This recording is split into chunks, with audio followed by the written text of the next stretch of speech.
এই উৎসবের জন্য কত টাকা খরচ হচ্ছে কি হচ্ছে আমি বিস্তারিত যাচ্ছি না, তবে আমার স্ত্রী এবং আমার পারিবারিক বন্ধু ডক্টর বিদ্যুৎ কমল সাহা আমাকে খানিকটা বকাবকি করেছেন যে আপনি এত টাকা জোগাড় করে এত টাকা খরচ করেন কেন শহরের মানুষের কাছ থেকে গিয়ে বাড়ি বাড়ি 100 টাকা 200 টাকা এইভাবে চাঁদা তোলেন।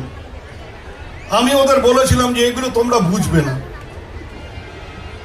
এটাকে আমার চেষ্টা হয় আত্মিক করে নেওয়া, সবাইকে বুঝিয়ে দেওয়া যে আপনিও এটার একটা পার্ট, কেউ অনাহত নয়। যারা এখানে আছেন চেয়ারে যারা বসেছেন তারাও যেমন, যাদের চেয়ার দিতে পারেনি আমাদের কাছে তারাও সমান আত্মীয়, তাদের সেই আত্মীয়তার বন্ধনে বাঁধবার জন্য তারাও যাতে নিজেকে এই উৎসবের একজন শরিক বলে মনে করেন, তার জন্য 50 টাকা চাঁদাও আমরা বিভিন্ন মানুষের কাছ থেকে নিয়েছি এবং আমার মনে হয় এটা চালিয়ে যাওয়া উচিত, যাতে কেউ নিজেকে পর বলে না ভাবেন, এই উৎসবের সাথে সামিল করে নেন।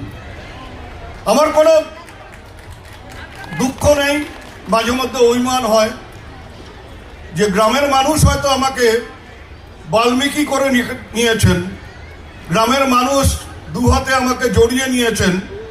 শহরের মানুষের কাছে কি আমি চিরকাল রত্নাকর হয়েই থাকবো? যে রত্নাকরকে তার পরিবারের লোকেরা বলেছিলেন যে তুমি তোমার দায়িত্ব পালন করছো, তোমার পাপের ভাগীদার আমরা কেন হব?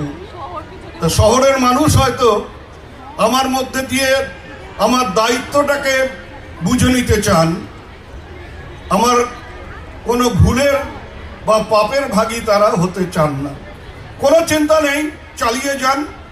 পাপ হয়তো আমরা সবাই কিছু করি, সেই পাপকে এবার মুছে দেবার জন্য আজকে যেমন উৎসবের একটা পার্ট শেষ হবে, কাল পরশু দুদিন যাত্রা হবে, তারপরে যদি কেউ মনে করেন যে আমরা কেউ পাপ করছি, সে আমি হই আপনি হন, সবার পাপকে ধুয়ে ফেলবার জন্য 26শে জানুয়ারি এই মঞ্চে আমরা ভগবত পাঠের বন্দোবস্ত করছি।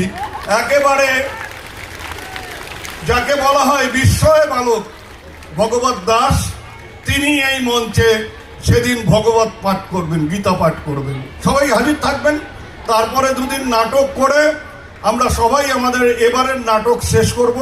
আপনারা সবাই ভালো থাকুন, সবাই সুস্থ থাকুন, সবার মঙ্গল কামনা করে আবারও বলছি, যদি আপনারা সহযোগিতার হাত বাড়িয়ে দেন, আপনাদের সহযোগিতা যদি পাই, তাহলে আগামী বছর মেগা অনুষ্ঠান অর্থাৎ দিনহাটা উৎসবকে এমন জায়গায় নিয়ে যাব, সারা উত্তরবঙ্গের মানুষের কাছে এটা একটা চিরস্মরণীয় হয়ে থাকবে।